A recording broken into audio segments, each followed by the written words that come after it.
I had pretty much a decade of really amazing, just allowing abundance, love, money, friends. So what you're saying to us is your observation of your environment and calibrating to that positive environment perpetuated it. I am saying that, and the challenge that I have found recently is that I'm judging my current place by other people's vision. This is exactly what we were talking about earlier, that when you calibrate to the good stuff, then you have that tendency to calibrate to the bad stuff too. It's this, I feel like I'm a pinball. If you're looking there for it, because there's some of all of it there. But when you look only to your inner being, to your source, there's no back and forth in that. It's all pure positive energy. It was like a big water slide for 10 years. It was just, and there were ups and downs, but it was all happy. Isn't it easy to understand that? In other words, when the good times are rolling, you just observe them and it keeps the good times going. But it puts a lot of responsibility on others, on the economy, on things that you cannot control. And so if you are a calibrator to observation, you're screwed. Well, it's like I'm in a constant arm wrestle or something with myself, because I want to focus and like deliberately allow. But what I want to allow is what has already happened, and I can't have what I already have, so I have to move forward, and I'm stuck thinking about what's happened. So between what you've said and what we have said before you got here, we've chewed this over pretty well. In other words, it's easy to understand all of that. So now what are we going to do about it? Because you could just decide that it's fine to focus on conditions, and it is, but you're going to be more selective in the conditions that you focus on, and you're just going to mostly look for positive aspects. That serves you well, but it's also very helpful and very much more powerful to decide that you're going to focus into your vortex, which is forward, rather than into your past experiences. The past and the present really are not helpful to where you are going. But because humans, and we don't mean to sound critical when we use the term human, but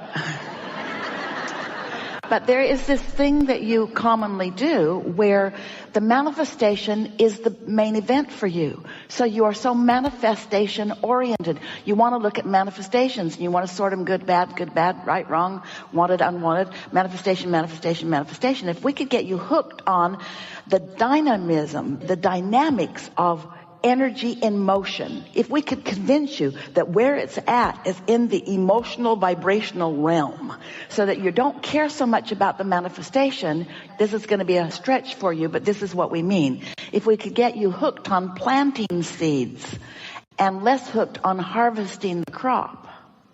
If you could mean it when you say, planting the seeds is so much fun, planting the seeds is so much fun, and it will turn out great, but that's not what I'm focusing on. I'm finding the new field, and I'm finding the new version of the seed, and I'm planting the seed, and everything else will take care of itself. If the manifestation could be just a little less importance, and the fun of the new thought, and the fun of the calibrating, and the fun of the new idea, and the fun of then watching the cooperative components showing themselves to you. When you get on these kind of rolls where you can just feel the unfolding happening, the unfolding, not the having already unfolded, the unfolding, the unfolding, the unfolding. We try to suck you into this way of thinking when we say to you, you're not ever going to get it done, you can't get it wrong, you never get it done, you're never going to get it done, you're never going to get it done, you're never going to get it done. So you might as well just give in to the undoneness of it. But some things look done. When you get that new car, it looks done. It's pretty. It shines and it runs good and other people see it and you get high fives over it. And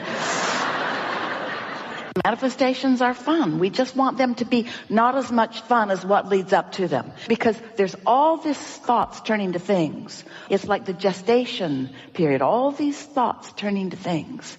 And then there's the thing. But once the thing is turned to, once the thought has turned to the thing, it's kind of done.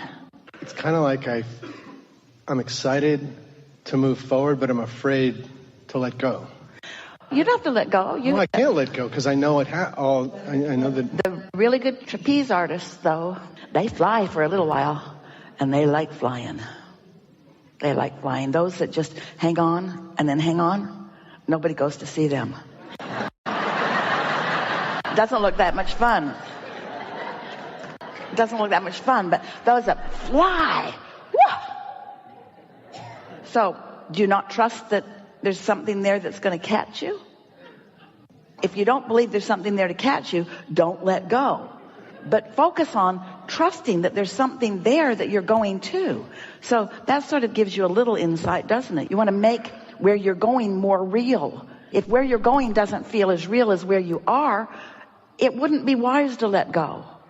But the work is to make where you're going so real that you can't not go there. And to us it feels easy because we're already over there. We've tested it all out. We've gathered all the cooperative components. It's a done deal. We know it works. We know it works. Come on. We know it works. Come on over. We know it works. Come on over. We know it works. Come on over is what your inner being is saying. You just got to come to trust that more than what is. Because what is, as solid as it is boring. It's like gum you've chewed the flavor out of. And there's a subtle difference between knowing and doing, and knowing what to do and doing what I know. So I've done that. I've been like authentic to me and grew and like had all this great joy. Let's talk about this in real terms. The manifestation that is solid and is real that you're afraid to leave is one thing. You can tell us what it is if you want to. And what you're wanting to go to is something else. You want to talk about it? Yeah. Because the truth is, for me to even begin to, I guess, complain about the stuff in my life. I mean, I have love and money and happiness, and I help people grow. You don't have to explain to us that you want more. I'm not. But I do want more, and then I feel guilty that I want more because the people I'm helping. So you do feel like you have to explain to us why you want more. Yeah, I guess so. So when we say you don't have to explain to us why you want more, you don't have to explain to us because we are the more that you want. We're standing over here with all your stuff. Are you ever going to come and get it? Are you ever going to come and get it? The cooperative components have gathered it all up. It's here just for you. Have you ever given something to someone and they just give it back? I can't take this. Oh, please take it. You're asking for it. It's all lined up. You're all lined up. Oh, your inner being never suffers. We're just acting ridiculously like a human for a minute because we've enjoyed every bit of the unfolding of all of it. And the unfolding is still occurring. You ought to get in on the fun of what you've created. But I feel it's a little bit like Esther's house and the people that don't live in it.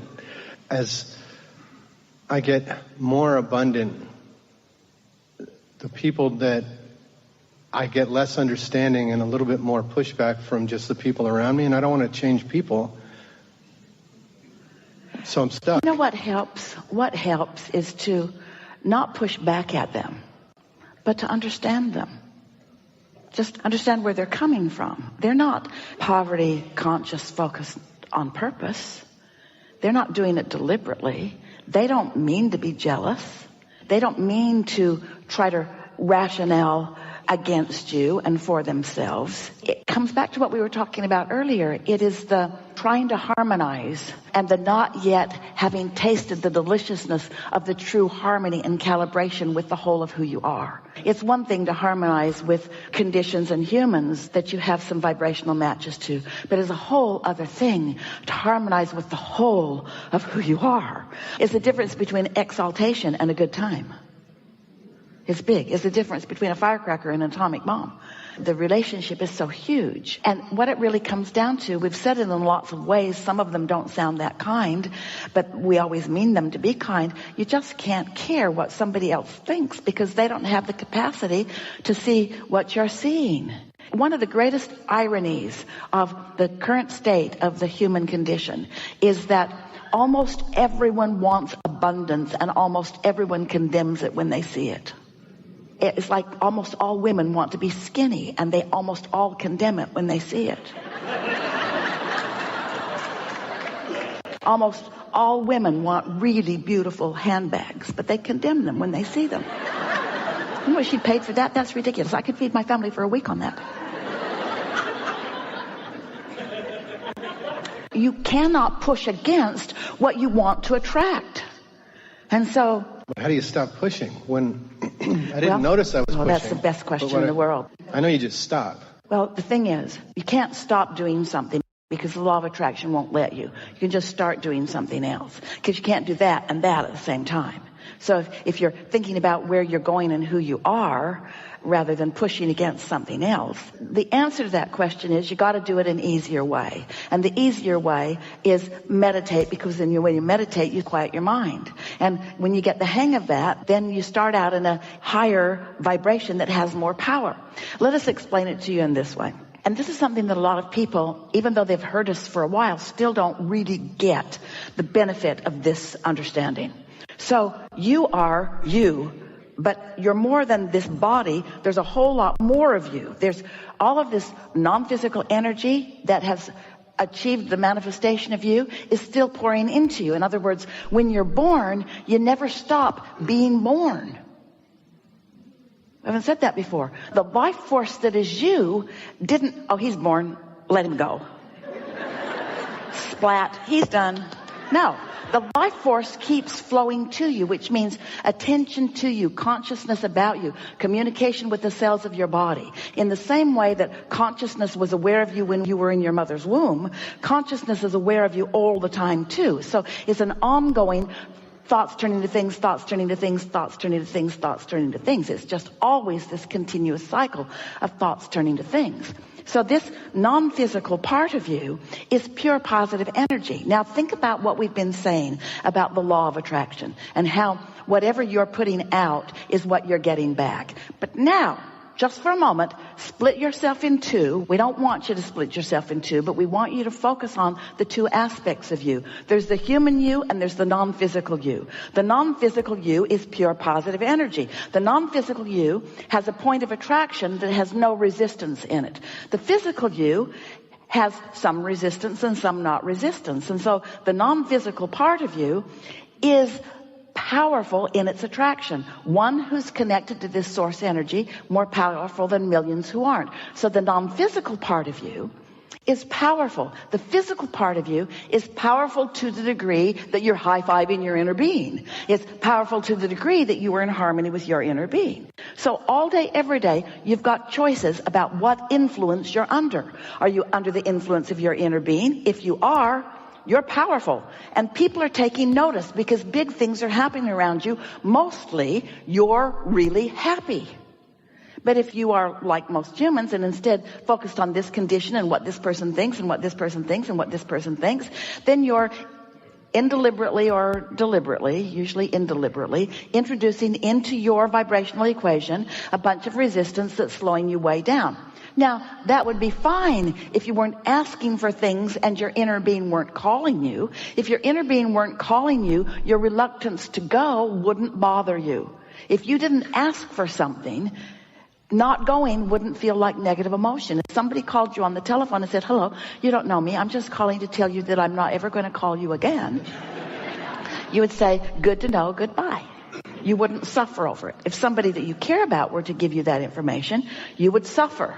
And so your inner being is calling you toward what you have asked for, what you are asking for, toward your current, dynamic, active creations that are underway. You have so many active creations that are underway, and your inner being is calling you. So it really sort of comes down to, we're just going to be blunt about this. You got some choices to make. Are you going with who you really are, where all the power is? Or are you going to hold back so that you don't look bad to other creators who don't know what they're doing? Are you going to join the ranks of the disenfranchised and the gimpy and the resentful and the misunderstanding? Or are you going to harmonize with who you really are and all of your power, you see?